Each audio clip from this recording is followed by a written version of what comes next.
हरि ओम समस्त को यही षष्ठ श्रेणी साहित्य कलांश को सुस्वागत तथा अभिनंदन। पिला माने आज आम षष्ठ श्रेणी वर्षा कवितार प्रश्न उत्तर विषय आलोचना करबा। से वर्षा कविता कथार अच्छी वर्षा आषाढ़ श्रावण मेघ बरसे घन घन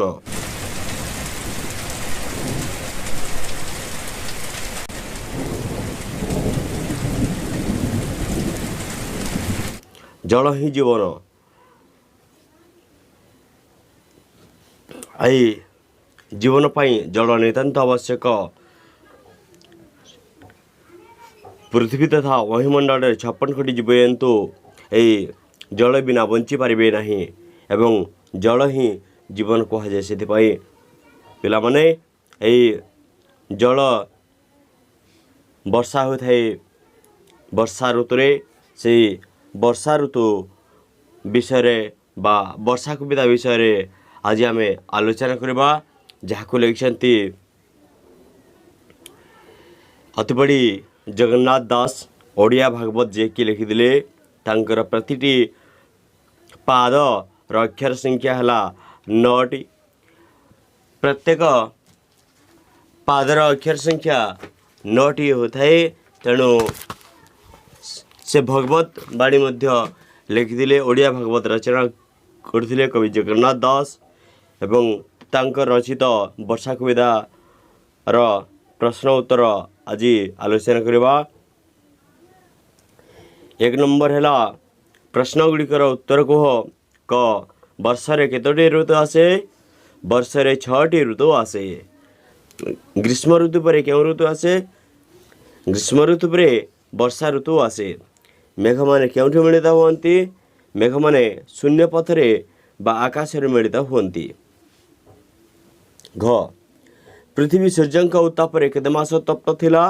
पृथ्वी सूर्यंक उत्तापरे 8 मास तप्त थिला। ओ खाद्य तो केते बेले उड़ी बोले? खाद्य तो संध्या समय उड़ी बोले।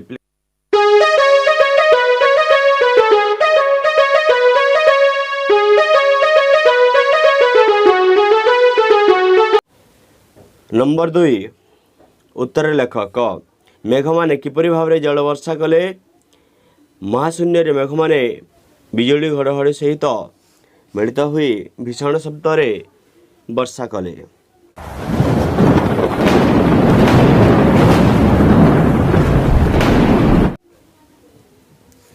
गर्जंती आवरण पानी अठारे किए गर्जिबा कथा कहुई? गर्जंती आवरण पानी अठारे व्यंग गर्जिबा कथा कवि कहते।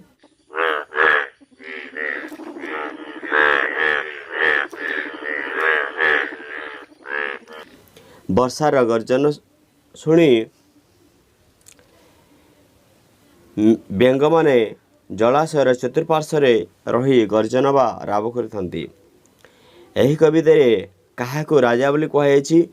एही कवितारे पृथ्वी बा महिमंडल को बाई धरणी पृष्ठ को राजा बोली कवि उपस्थापना करछंती।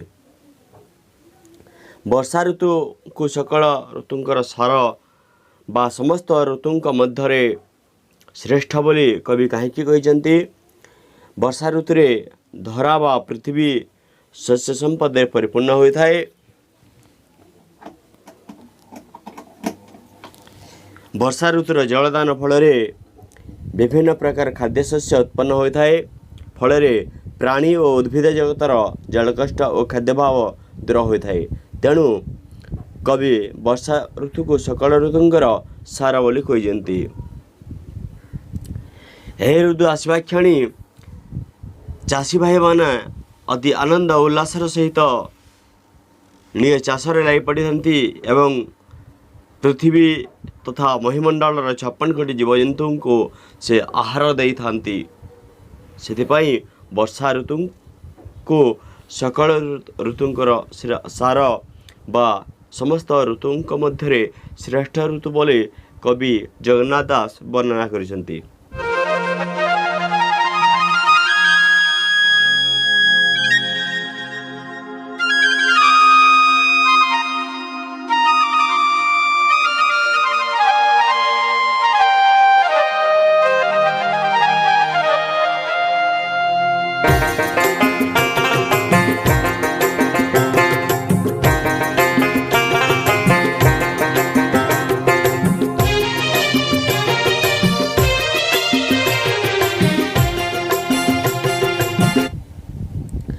मयूर क्या चाह नृत्य करे मयूर फिक से मयूर गिरी शिखर रे थई कला मेघ को चाही अति आनंद उल्लास सहित से नाच कर लगी थाए।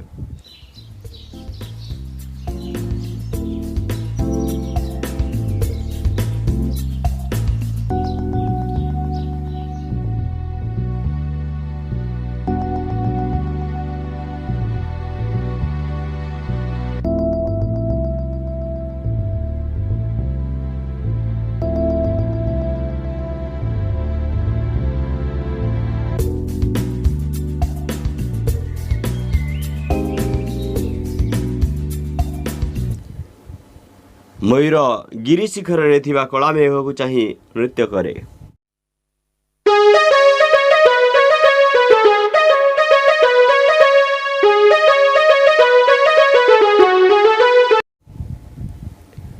तीन नंबर क पिले सप्रसंग से अर्थ लेख। पिले सप्रसंग से अर्थ किपरि भाव लिखा जाए जेपरि गोटे एग्जांपल दउची रचना लिखला बेले जपरी मुख्य तीनोटी पॉइंट थाए उपक्रम वर्णना और उपस्थापना सेपरी आमरी सप्रसंग शरार्थ लिखला बेले मध्य से तीनोटी मुख्य उपादान आमको निहाती लिखा को पड़ेबो। रचना रे जो पॉइंट थाउ कि ना थाउ उपक्रम वर्णना और शेष कथा बा उपक्रम वर्णना और उपस्थापना रहबा निहाती दरकार। सही भाव में आमरे सप्रसंग शरार्थ लिखला बेले मध्य से उपक्रम वर्णना और उपस्थापना को ध्यान दे लिखिबा। क नंबर देछि महिमंडल दुख चाही जल छाड़िला तोष होई। महिमंडल माने ये पृथ्वी पृष्ठ रा दुख चाही जो 8 मास धरी रुद्रता परे ये महिमंडल पृथ्वी माँ इतस्तत हो जाउथले। प्रचंड रुद्रता परे महिमंडल और पृष्ठभूमि रे फाट मान सृष्टि हो जाउ थाए। चारिआडे खाली जलर अभाव देखा मिली थाए। से महिमंडलर दुख आज पूरण होगा लगी। कथरे अच्छी दुख पर सुख सुख पर दुख लगी सदाए संसार। से भाव में महिमंडलर दुख दीर्घ 8 मास पर्यंत थिला आज से 8 मासर परे से दुख चली जाई अति आनंद उल्लास मनरे सुखर छाया सृष्टि होईछि। जेपरी महिमंडल दुख चाही जल छाड़िला तोष होई। पिले आमर प्रथमे मु कहितले उपक्रम, द्वितीय रे वर्णना, तृतीय रे उपस्थापना। ठीक प्रथम पैराग्राफ उपक्रम हिसाब रे रहिबो महिमंडल डट डट डट तोष होई। तमना ए पद्य को हमको वर्णना करबा के अच्छे। ए पद्यांशटी को ए पद्यांशर प्रथम 2टी शब्द और शेष 2टी शब्द मध्य हमको वर्णना करिवार अछि। सेतिपई महिमंडल डट डट डट डट तोष होई। आमे जेतकी भी वर्णना करबा से महिमंडल रु आरंभ करी तोष होई ए भितरे हमको वर्णना करवा अच्छे। सप्रसंग से अर्थ लिखबार अच्छे। उक्त पद्यांश आम पठित साहित्य बहिर कवि अतिबड़ी जगन्नाथ दास को द्वारा रचित वर्षा भितर आनीत। पृथ्वीर दुख देखी मेघ किपरि जलदान करे ताहा ठारे वर्णना कराई। उक्त पद्यांश माने एही पद्यांशटी आम पठित साहित्य बहिर कवि अतिबड़ी जगन्नाथ दास ओडिया भागवत जी रचना करछन्ती अतिबड़ी जगन्नाथ दास का द्वारा रचित वर्षा कवितारू आनीत। फर्स्ट पॉइंट पिला हमको मन रखबार के पड़वा जे ए कवितार कविंकर नाम आओ ए कवितार नाम प्रथमे हमको दर्शाइबा को पड़ो। यह निहाती मोस्ट इम्पोर्टाट निहाती दरकार निहाती अत्यंत जरूरी। तापर 2 नंबर वाक्य रे हमको लिखा पड़वा जे महिमंडल दुख चाही जल छाड़िला तस होई। यही पद्यांशटी क्यों भावार्थ को बुझाऊँगी ताहा हमको संक्षिप्त लिखा हे। जेठे लिखाई पृथ्वीर दुख देखी मेघ किपरि जलदान करे ताहा एठारे वर्णना कराई। पृथ्वीर दुख देखिकरी मेघ सह्य करि न पारि किपरि अति आनंद उल्लासर मनरे घोर घड़घड़ी बिजली शब्द संगते महिमंडल को जलदान करिबारे लागिछि ताहा एठारे कवि वर्णना करछन्ति। 2 नंबर पॉइंट पिले यही सप्रसंगर वर्णना पिले वर्णना कथारे अछि कही जानिले कथा सुंदर बांधी जानिले मथा सुंदर। ठीक से परी वर्णना आमर जतकी रोमांचक हेब वर्णना आमर जतकी आनंददायक हेब से भाव रे आमे लिखिबा। ए प्रसंग को नहीं ग्रीष्म ऋतु पर वर्षा ऋतु आसे। वर्षा पूर्वर पृथ्वी 8 मास धरी प्रचंड रौद्रता पर कष्ट भोग करुए। वर्षा ऋतु मेघ जलदान कर पृथ्वी को शस्य श्यामला करे। जीवजंतुंकर जल कष्ट और खाद्य कष्ट दूर हो जाए। शून्य आकाश व्यापी मेघ माने चारिआडे घोटी जाती। सूर्यताप फल धरापृष्ठ 8 मास धरी जल बाष्प हो शेष हो जाए। वर्षा ऋतु आसवा क्षणी सूर्यतापर कष्ट दूर हुए। पृथ्वीर दुख देखी मेघ जलदान करे। फल पृथ्वी जीवजगत तथा उद्भिद जगत संतोष लाभ करती। घोर गर्जन करे बिजली और घड़घड़ी सहित मेघमाला जलवर्षा करती।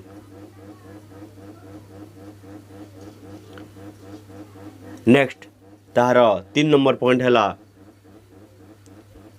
उपस्थापना।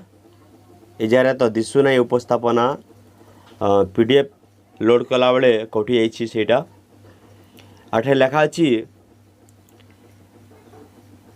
कविंकर एही प्रसंगटी बेस मन छुआ हो पारिछि।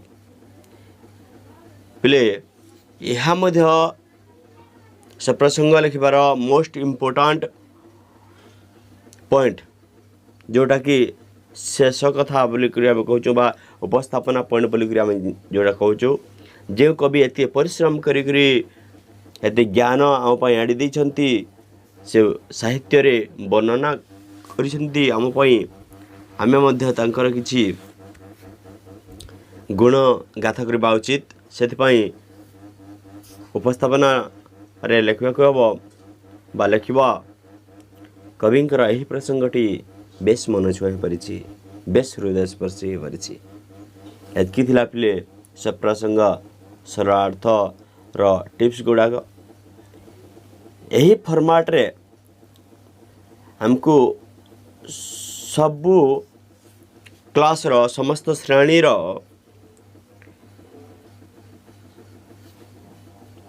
सब प्रसंग से अर्थ आम अति सहज और सरल भाव में लिखिपर।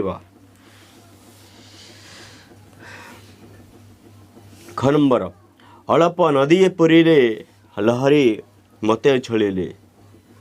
अल्प नदी डट डट डट उछलिले। उक्त पद्यांश आम पठित साहित्य बहिर अति बड़ी जगन्नाथ दास द्वारा रचित वर्षा कवितारू आनीत।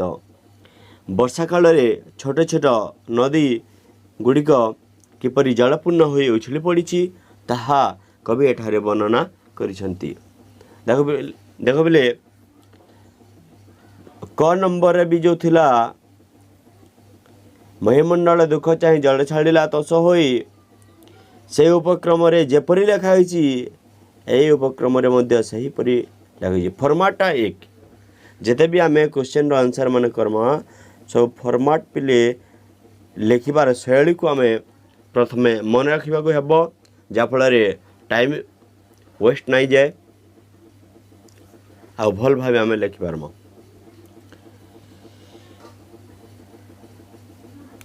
ଅଳପ ନଦୀଏ ଡଟ୍ ଡଟ୍ ଡଟ୍ ଉଛୁଳିଲେ। ଉକ୍ତ ପଦ୍ୟାଂଶଟି ଆମ ପଠିତ ସାହିତ୍ୟ ବହିର ଅତିବଡ଼ି ଜଗନ୍ନାଥ ଦାସଙ୍କ ଦ୍ୱାରା ରଚିତ ବର୍ଷା କବିତାରୁ ଆନିତ।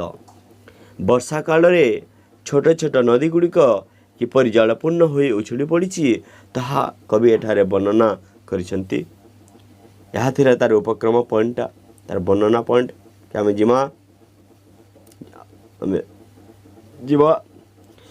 ବର୍ଷା ଋତୁରେ ଚାରିଆଡ଼େ ଅନବରତ ବର୍ଷା ହୋଇଥାଏ। ବର୍ଷା ଜଳ ଲାଭ କରି ପ୍ରାଣୀ ଜଗତ ତଥା ଉଦ୍ଭିଦ ଜଗତ ଆନନ୍ଦିତ ହୋଇଥାନ୍ତି।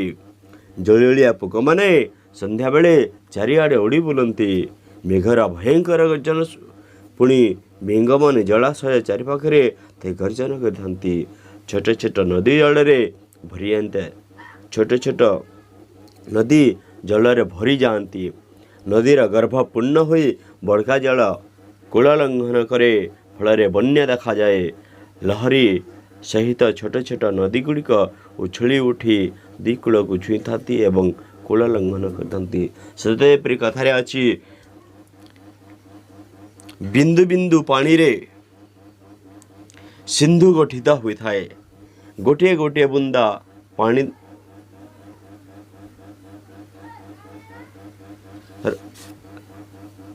ମିଶ୍ରଣରେ ସିନ୍ଧୁ ତଥା ସମୁଦ୍ରର ଗଠନ ହୋଇଥାଏ। ଠିକ୍ ସେହିପରି ଧୀରେ ଧୀରେ ଧୀରେ ଧୀରେ ଧୀରେ ଧୀରେ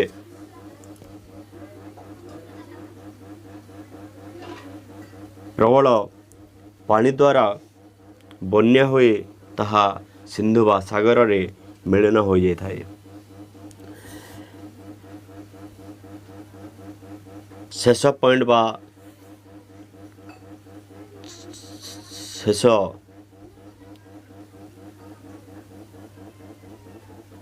ତିନି ନମ୍ବର ପଏଣ୍ଟ ପିଲେ ଉପସ୍ଥାପନା ପଏଣ୍ଟ। କବିଙ୍କର ଏହି ପ୍ରସଙ୍ଗଟି ବେଶ ମନଛୁଆଁ ହୋଇପାରିଛି। କବିଙ୍କର ଏହି ପ୍ରସଙ୍ଗଟି ବେଶ ଆନନ୍ଦଦାୟକ ହୋଇପାରିଛି।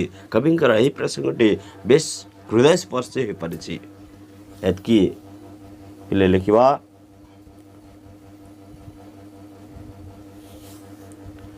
ଗ ନମ୍ବର, ଛତୁ ଯେ ଛତ୍ର ପ୍ରାୟ ହୋଇ ରାଜାର ପ୍ରାୟ ଦିଶେ ମହି।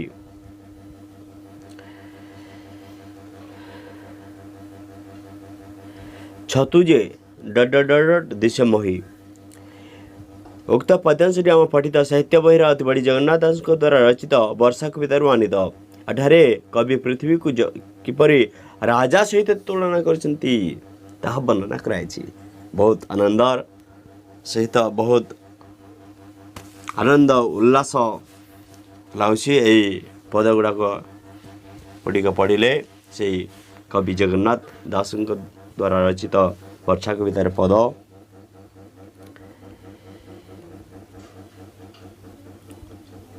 ଏଠାରେ କବି ପୃଥିବୀକୁ ବା ବସୁନ୍ଧରାକୁ ବା ମହିକୁ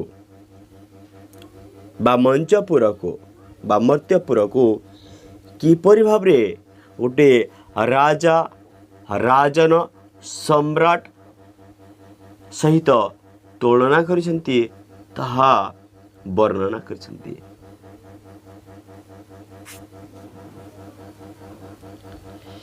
ଗ୍ରୀଷ୍ମ ଋତୁ ପରେ ବର୍ଷା ଋତୁର ଆଗମନ ହୁଏ। ବର୍ଷା ଋତୁରେ ପୃଥିବୀ ଶସ୍ୟ ଶ୍ୟାମଳ ହୋଇ ଉଠେ। ବର୍ଷା ପାଣି ପାଇ ପୃଥିବୀ ନାନା ପ୍ରକାର ଶସ୍ୟ ରାଶିରେ ପରିପୂର୍ଣ୍ଣ ହୋଇଥାଏ। କ୍ଷେତରେ ଫସଲକୁ ଦେଖି କୃଷକ ମନରେ ଆନନ୍ଦ ଜାତ ହୋଇଯାଇଥାଏ। ଏହି ଋତୁରେ ବିଭିନ୍ନ ଶସ୍ୟ ସହିତ ଚାରିଆଡ଼େ ଛତୁ ଗୁଡ଼ିକ ଛତା ପରି ଫୁଟିଥାନ୍ତି। ସତେପରି ରାଜାଙ୍କର ମସ୍ତକରେ ପାଟଛତା ଶୋଭା ପାଉଛି। ସେହି ରାଜାଙ୍କର ମସ୍ତକରେ ପାଟଛତା ଶୋଭା ପାଇଲା ପରେ ପୃଥିବୀ ରାଜାଙ୍କର ମସ୍ତକରେ ଛତୁ ସେଭଳି ଭାବରେ ଶୋଭା ପାଉଛି ବୋଲି କବି ଜଗନ୍ନାଥ ଦାସ ବର୍ଣ୍ଣନା କରିଛନ୍ତି। ରାଜା ବା ସମ୍ରାଟଙ୍କର ମସ୍ତକରେ ଯେପରି ଛତ୍ର ଶୋଭା ପାଇଥାଏ, ସେପରି ଏହି ମାଟିମା ବସୁନ୍ଧରା ସେଇ ମହିମଣ୍ଡଳର ମଥାରେ, ସେଇ ପୃଥିବୀର ମଥାରେ ସତେ ଯେପରି ଛତୁ ରାଜାର ଛତ୍ର ପରି ଶୋଭା ପାଉଛି। ତାମାନେ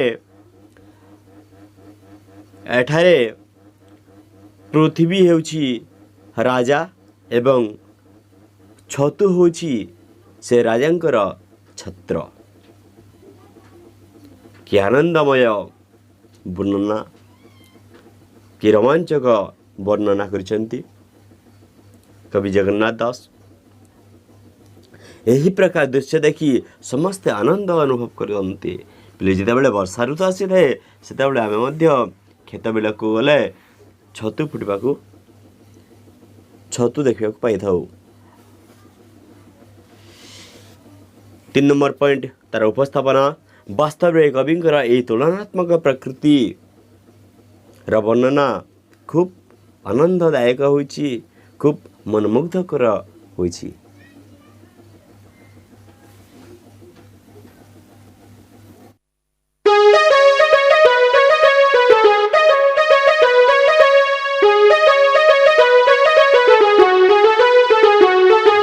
ଚାରି ନମ୍ବର ଆସିବା, ନିମ୍ନଲିଖିତ ପଦ୍ୟାଂଶରେ କେତେକ ପଦ ନାହିଁ, ବହି ଦେଖି ସେଗୁଡ଼ିକ ପୂରଣ କର।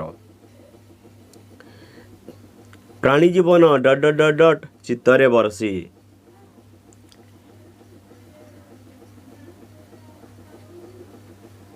ପ୍ରାଣୀ ଜୀବନ ଜଳରାଶି କରୁଣା ଚିତ୍ତରେ ବରସି।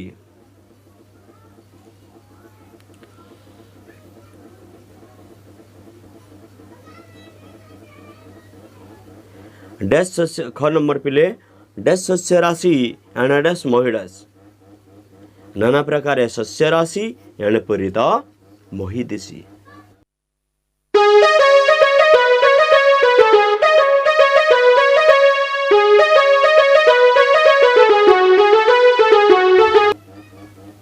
ପାଞ୍ଚ ନମ୍ବର, ଏହି କବିତାରେ ସୂର୍ଯ୍ୟ ଓ ପୃଥିବୀ ଶବ୍ଦ ପାଇଁ ଯେଉଁ ଯେଉଁ ଶବ୍ଦ ଗୁଡ଼ିକ ବ୍ୟବହାର କରାଯାଇଛି ତାହାକୁ ଲେଖ।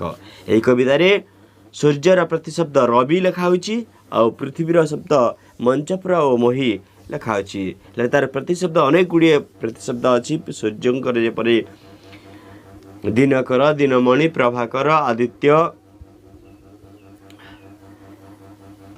ଏପରିକି ଅନେକ ତାଙ୍କର ନାମ ଅଛି।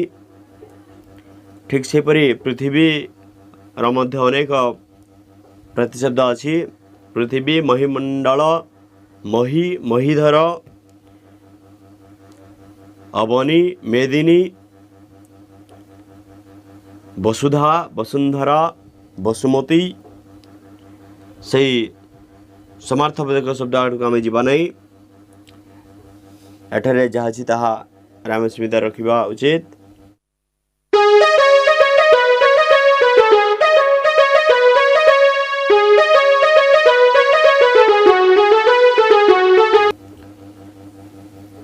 ଛ ନମ୍ବର, ବର୍ଷା ଶବ୍ଦର ପଦ୍ୟ ରୂପ ଯେପରି ବର୍ଷା ହୋଇଛି, ସେପରି ନିମ୍ନଲିଖିତ ଶବ୍ଦ ଗୁଡ଼ିକର ପଦ୍ୟ ରୂପ ଲେଖ। ଶବଦ, ଗରଜି, ବରସି, ଗ୍ରୀଷମ, ତପତ, ଅଳପ। ଶବଦର ପଦ୍ୟ ରୂପ ଦିଆହେଇଛି ଗୋଟେ ସେଟ୍ ଗଦ୍ୟ ରୂପ ତାର ଉତ୍ତର ଦିଆହେଇଛି। ଶବଦ ଶବ୍ଦ, ଗରଜି ଗରିଜି, ବରସି ବର୍ଷି, ଗ୍ରୀଷମ ଗ୍ରୀଷ୍ମ, ତପତ ତପ୍ତ, ଅଳପ ଅଳ୍ପ। ନେକ୍ସଟ କ୍ୱେଶ୍ଚିନ୍ ଯିବା 7 ନମ୍ବର।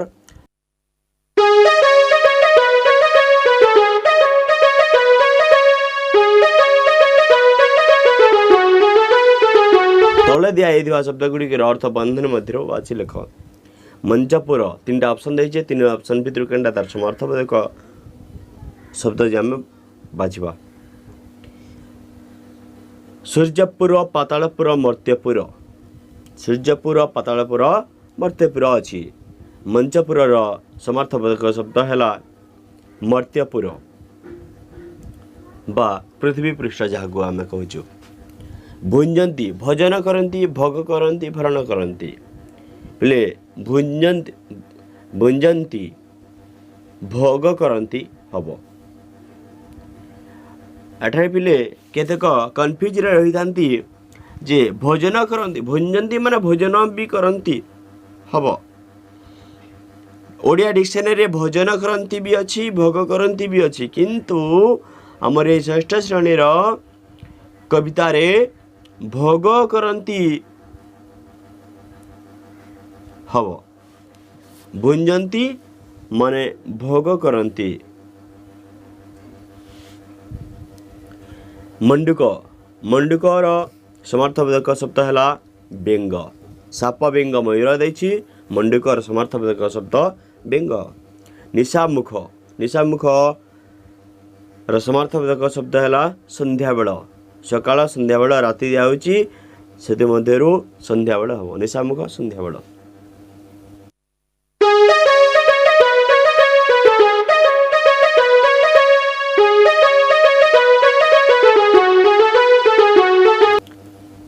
नंबर 8 आठ को जपरी अष्ट कहुए सेपरी निम्नलिखित शब्द गुड़िक कौन कह लेख 9 7 6 11 9 को 9 7 सप्त 6 षष्ठ 11 एकादश 9 नंबर प्रत्येक धाड़ी तीनोटी एक जातीय शब्द सहित गोटे भिन्न जातीय शब्द मिसी भिन्न जातीय शब्दटी को चिन्हट कर लेख क नंबर वर्षा बिजली गिरिशिख पवन जिते वर्षा होता है वर्षा बर्षिबार लगी था बिजली घड़घड़ी शब्द सहित प्रचंड परिमाण ध्वनि दे थाए एवं पवन बहिबार लगी थाए किंतु गिरिशिख ताठारु पृथक बा गिरिशिख बा गिरी मान पहाड़ पहाड़र शिखरी स्थान यह पर्वतर श्रृंग को बुझाऊँगी से ताहा अन्यतम वर्षा बिजली गिरिशिख पवन एमध्य गिरिशिख हम भिन्न जातीय शब्द बा पृथक शब्द ख नंबर मयूक मयूर छतु खद्यत पे मयूक नुहे मयूक यहाँ टाइपिंग मिस्टेक है मंडुक मंडुक यार अच्छी मंडुक मयूर छतु खद्यत खद्यत भी प्लेट स्पेलिंग मिस्टेक न अच्छे खद्यात होचे टाइपिंग मिस्टेक खद्यत हवा तो बोले मंडुक मयूर और खद्यत एक प्रकार जीव ताहा महिमंडल रे चल प्रचल करबार तार क्षमता अच्छी किंतु छतु गोटे उद्भिद जातीय अटे से छतु हेब भिन्न शब्द बा पृथक शब्द। धन्यवाद।